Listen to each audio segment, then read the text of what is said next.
by Chris Johnson. That looked like something out of a video game. There was a time when Chris Johnson was the fastest human being on any football field in the world. 4.24 seconds in the 40. The fastest time ever recorded at the combine when he ran it. Scouts were calling each other before he'd even crossed the finish line. I talk a lot of trash about my speed, so I always pride myself on never getting caught once I get on the open field. That's always in the back of my mind. Like, the first sign something was wrong came in his right hand. His grip didn't feel right. Doctors ran tests, then more, then a third round. The diagnosis was ALS. What the disease took from him inside 12 months put a question on the league that nobody in a position of power has chosen to answer. This is that story. The 2008 NFL Draft. Tennessee Titans, first round, 24th pick overall. Chris Johnson came out of East Carolina, a program that doesn't fill scouting departments with anticipation. A school that doesn't produce first-round picks. But Johnson had run that 4.24 at the combine, and suddenly where he went to college stopped mattering. He made an immediate impact. 6 consecutive 1,000-yard seasons to open his career. That kind of consistency is rare at any level. Doing it at 22 against the best defenses in the world was something else entirely. Then came 2009. He rushed for 2,006 yards that season, one of only 9 players in NFL history to break the 2,000-yard mark. He also set the single-season record for total yards from scrimmage, 2,509 yards combined. The Associated Press named him the NFL Offensive Player of the Year. 3 Pro Bowls in his first 3 seasons. Fans gave him the nickname themselves, CJ2K. His number referenced the year 2000, the famous computer bug. His 2K referenced 2,006 yards and a record most running backs never come within 400 yards of. They painted it on signs in Nashville. Kids wore his number on playgrounds in Orlando. At his peak, he was the most dangerous weapon in the AFC. A player defensive coordinators game planned for all week and still couldn't stop. There's a peer-reviewed study that connected what he did for a living to what ended his ability to speak. It was published in 2021. The NFL has never mentioned it once. Chris Johnson grew up in Orlando. Fast in the way that gets noticed before anyone hands you a football. East Carolina recruited him when larger programs looked elsewhere. A pattern that would define his entire career. People underestimated what he was capable of, right up until he made them pay for it.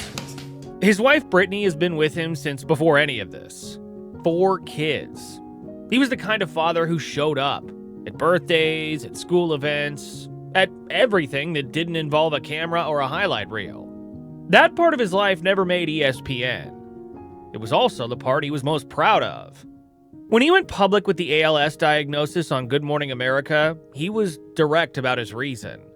His words, "Because if sharing my story helps even one person get diagnosed sooner, inspires more research, or gives another family hope." He went public on June 29th, 2026. The GMA interview had been recorded earlier, while he could still communicate through a speech-generating device using only his eyes. He chose the timing himself. The weakness started during a workout.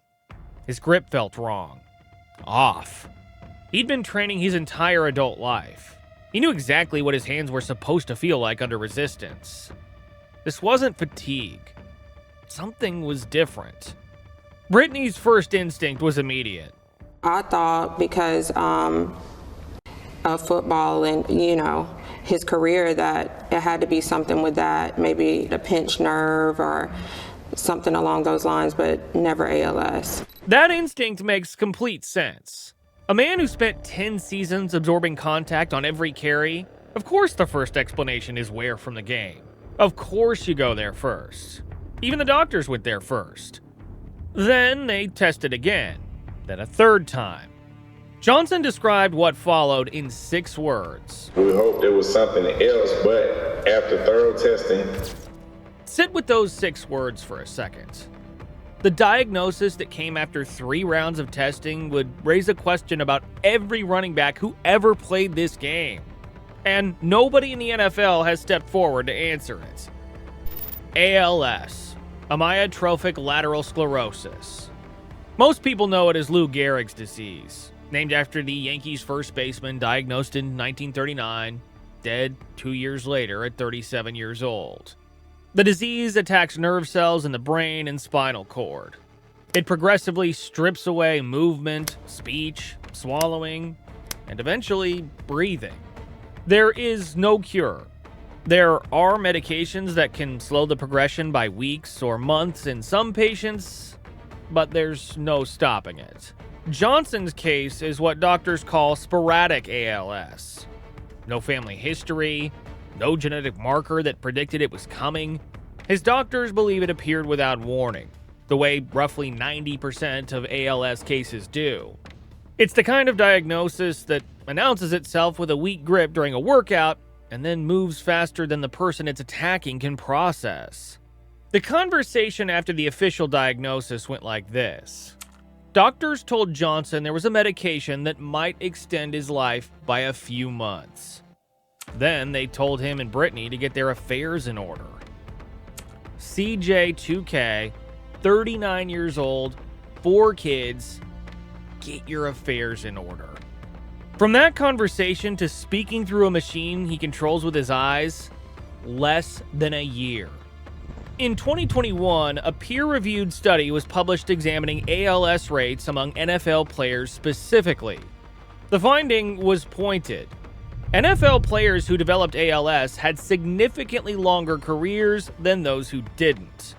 The statistical relationship ran in one direction. The more seasons you played, the higher your risk appeared to be. Better player, longer career, greater exposure. Chris Johnson played 10 seasons, 6 of them as one of the most productive running backs in the league. He absorbed nearly 2,000 carries across his NFL career. Nearly every single one ended with a tackle.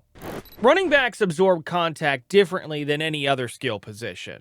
They're absorbing full body collisions, shoulder pads, helmets, bodies moving at full speed into their hips, their legs, their lower back, on almost every single carry, thousands of times over a decade, without a single hit being classified as a concussion. Then there's Tim Shaw. Shaw played linebacker in the NFL for 6 seasons. From 2010 through 2012, he was Chris Johnson's teammate on the Tennessee Titans, lining up on the same field, riding the same team buses, sharing the same locker room. Shaw was diagnosed with ALS in 2014. He was 30 years old. I'm only 34 years old, but it's difficult for me to speak. It's also a blessing because it makes every word I say more purposeful. 2 players, same roster, same disease. The NFL has never publicly addressed the 2021 study, has never commissioned dedicated research into ALS rates among running backs, has never issued a statement connecting career length to the study's findings.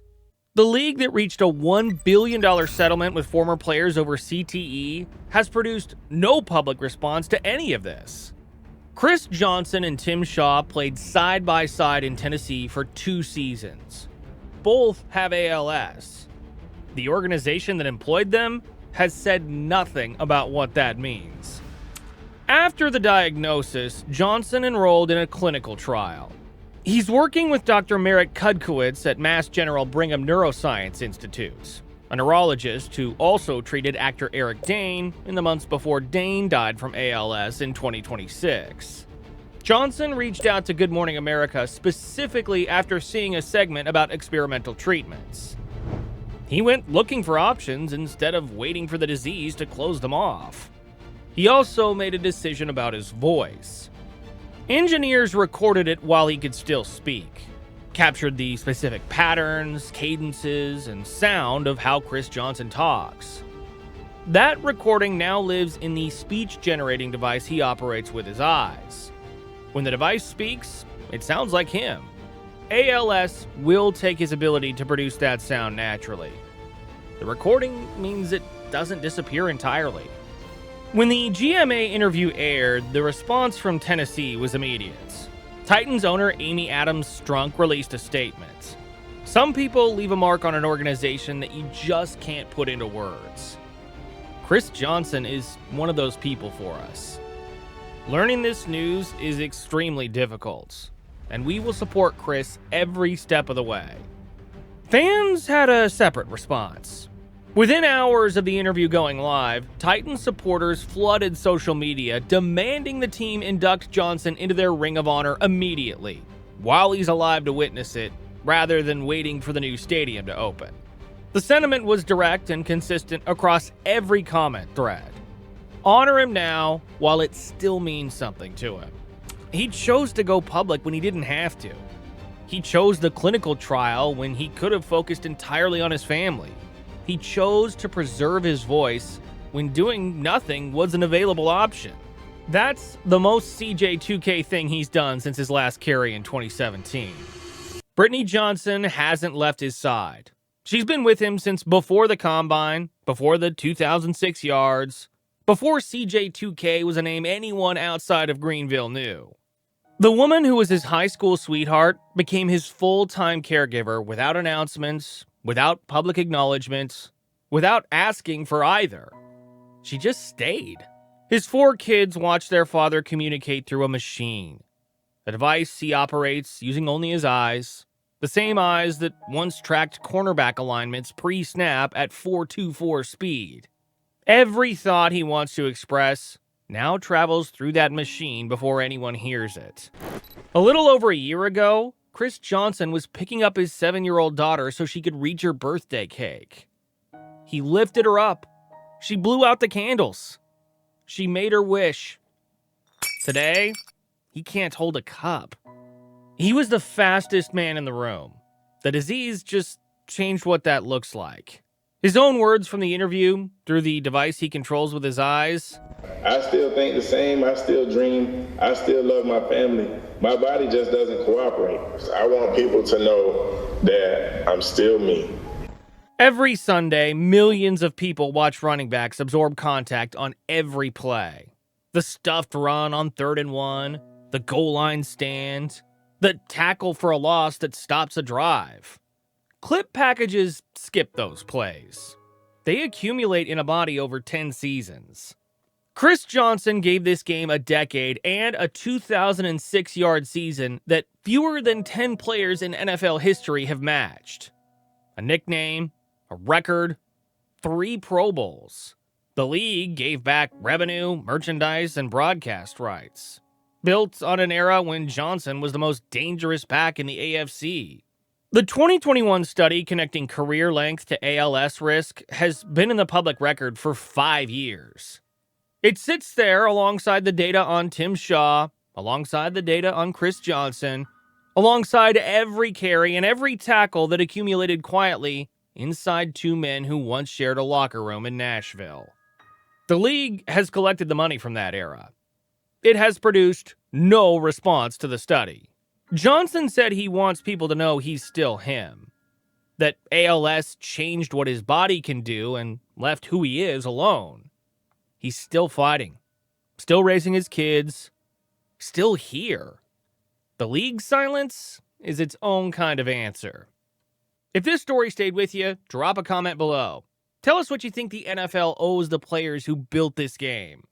Tell us what you think the NFL owes the players who built this game. Subscribe, because the next story we're covering is one the league definitely doesn't want told.